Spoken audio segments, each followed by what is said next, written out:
요거 이제 하나 좀 많은 분들이 궁금해하시는 부분들이 어쨌든 뭐 음바페도 그렇고 네이마르도 그렇고 나갈 확률도 좀 있고 하지만 이 음바페, 네이마르, 이강인 요 쓰리톱은 조금 어떻게 운용이 될 가능성이 있을까? 이런 얘기를 좀 궁금해하시거든요. 네. 이제 아무래도 이제 음바페 같은 경우는 뭐 최전방 공격수가 영입되거나 뭐 최전방이 뛴다 하더라도 약간 측면에서 맨날 뛰고 싶어하고 그리고 네이마르도 어쨌든 플레이메이커니까 이강인하고 좀 겹치는 부분이 생길 수도 있지 않을까? 이런 고민들을 많이 하세요. 이제 음바페, 네이마르 선수가 동시에 남는다는 전제에서는 네네. 어찌됐건 이강인 선수도 네. 이 두 분은 좀 형님으로 잘 모셔야 되잖아. 그렇죠. 사실 저는 네. 이런 이강인 선수도 이제 플레이메이커고 네. 사실 베라티 선수도 플레이메이커 그렇죠. 기질이 많은 선수죠. 근데 네이마르 선수는 플레이메이커 중에서도 왕 플레이메이커 아닙니까? 맞습니다. 이 구도 보다는 사실은 저는 다른 조건은 분명히 뭐 파리 생제르맹이 더 우위일 수 있는데 사실 아틀레티코에 가서 네. 앙투안 그리즈만 옆에서 뛰는 이강인의 모습이 조금 더 바람직해 보이기는 해요, 사실은. 네. 왜냐하면 그리즈만 선수는 알다시피 지금 현대 축구에 굉장히 뛰어난 중요한 플레이메이커임에도 불구하고 좀 독특하죠. 그쵸. 본인이 볼을 그렇게 소유를 안 하죠. 엄청 이타적이죠. 그러다 보니까 더블 플레이메이커 시스템이 됐을 때 저는 이강인과 앙투안 그리즈만은 굉장히 잘 어울렸을 거라고 생각하는 일인이에요. 네네네. 어쨌든 네이마르 선수가 있을 때는 네. 이강인 선수가 일단 컨셉 자체는 약간은 보조 플레이메이커로 잡고 가는 게 좋다. 그쵸. 라는 네네. 생각을 합니다. 네네. 이강인 선수가 마치 메시 선수처럼 네이마르 선수와 모든 작업을 반분한다. 아, 그쵸. 이러기는 저는 어려울 것 같고요. 일단 네이마르 선수가 볼을 많이 소유하게 되고 뭐 다른 선수들도 일단 볼 잡으면은 파리 생제르맹은 이제 엔리케 감독이 어떤 전술을 요구할지는 조금 두고 봐야 되겠습니다만 네이마르에게 일단 볼을 많이 그쵸, 맡길 거니까 이강인 선수는 이게 가장 중요해요. 네. 네이마르 선수의 눈에 가장 잘 띄는 공간으로 가야 됩니다. 이강인의 오프 더블 플레이가 필요하다. 그렇죠. 네네. 그게 예전에 아주 예전에 손흥민 선수가 오프 더 볼이 조금 덜 좋은 시절이 있었어요. 그쵸, 있었죠. 그때 이제 손흥민 선수의 문제점 중에 하나가 뭐였냐면 지금은 오프 더 볼이 손흥민 선수의 그럼요. 장점이죠. 강점입니다. 아주 큰 강점이에요. 그런데 그 토트넘 비교적 좀 초창기에는 맞아요. 손흥민 선수가 오프 더 볼이 좀 효율적이지 않은 시절이 있었는데 그때 손흥민 선수의 약간 오류가 뭐냐면 손흥민 선수가 자꾸 케인 선수 가까이 가요. 혹은 뭐 에릭센 선수 가까이 네네. 가거나. 그러면은 이제 손흥민 선수는 가까이 감으로써 볼을 받을 기회를 늘리고자 했겠으나 네. 실제로 뭐 케인이 됐건 에릭센이 됐건 볼을 건네줄 확률이 높으려면 네. 가장 효율적인 공간으로 들어가야 되고 그 공간은 오히려 볼을 갖고 있는 동료로부터 조금 떨어진 공간일 수도 있어요. 그렇죠. 예. 네. 그러니까 너무 붙어 있다 보면 오히려 저 공간의 비효율성이 발생하거든요. 맞아요. 네. 겹치게 되는 거고 바로 옆에 있는 선수 주는 것보다는 더 좋은 위치에 있는 선수를 찾을 거 아니에요. 이 플레이메이커는. 그쵸. 그래서 이강인 선수의 가장 해야 될 일은 네. 네이마르 선수의 눈에 가장 잘 띄면서 네. 가장 효율적이라고 여겨지는 공간에 가 있는 게 이강인 선수에게는 가장 좋아요. 만약에 그렇게 하는데 네이마르 선수가 지가 혼자 볼 갖고 있고 이강인 선수 안 주잖아요. 그러면은 네이마르 선수가 욕 먹어요. 그렇죠. 그런데 이강인 선수가 볼을 받을 욕심에 예를 들어 네이마르 선수에게 너무 가까이 붙잖아요. 그러면 네이마르 선수가 옆에 누가 있는지도 모르고 그냥 혼자 막 드리블해서 치고 갈 거예요. 오히려 볼을 못 받아요. 그쵸. 네이마르 선수는 심지어 드리블이 또 탁월한 선수기 맞아요. 때문에 굳이 줄 필요도 없거든요. 내가 그냥 부실 수 있다 판단하면은 내가 그냥 부시는 네네. 유형 아닙니까?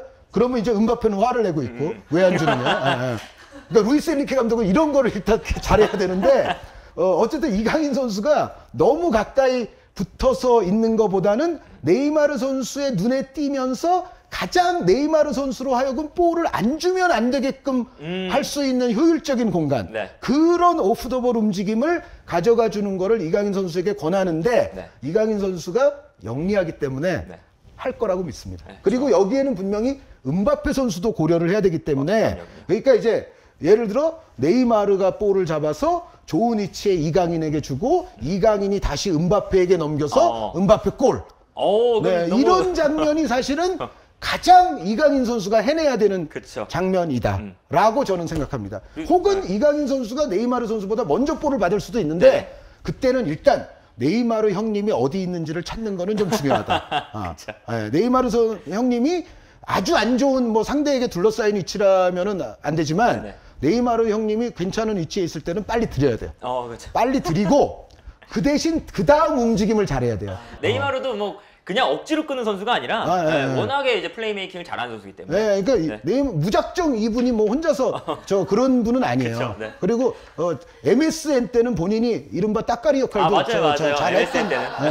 그러니까 이강인 선수는 네이마르 선수와 주고받는 플레이에 대한 생각을 굉장히 중요시할 필요가 있다. 네네. 그 아까 말씀해주신 네이마르가 MSN 라인에서 따까리 역할을 할 때 그때의 모습을 이강인 선수가 잘 연구를 해도 괜찮겠다는 생각이 들어요. 아, 그렇죠. 그때도 이제 뭐 수아레스, 메시가 정말 이제 앞에서 뛰어다니면 네이마르는 진짜 수비 가담도 열심히 하면서 왔다 갔다 해주면서 공격 연결고리 역할도 하고 연결고리 하다가 메시 형님한테 주고 그 역할이 네이마르 선수가 사실은 매수에 비해서는 수비를 많이 했죠. 그렇죠. 이제 그런 것처럼 그거 짜증 나가지고 파리로 온 사람 맞아요. 그런 것처럼 이제 이강인 선수도 이제 비교적 네이마르와 은바페 이 거대한 선수가 있으니까 더 열심히 뛰면서 수비 보완도 해주고 거기에서 이제 네이마르한테 패스도 좀 해주고 그리고 은바페한테 패스도 해주고 특히나 이제 그런 과정 속에서 사실 은바페와 네이마르는 워낙에 스타니까 그쪽으로 수비가 쏠리거든요. 그렇죠. 쏠리면 오히려 이강인에게도 더 큰 기회가 자주 찾아올 수 있다. 거기서 약간 이제 이강인 선수가 조금 더 높이면 좋은 거는 결정력. 그렇죠. 네. 정말 이 두 선수로 인해서 지금 페노님 말씀처럼 이강인에게 진짜로 좋은 찬스들이 여러 개 올 수가 있어요. 맞아요. 네. 근데 이 두 분이 그 찬스에 있는 이강인을 보고 줬어요, 볼을.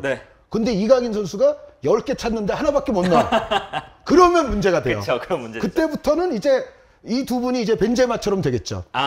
쟤한테 볼 주지 마.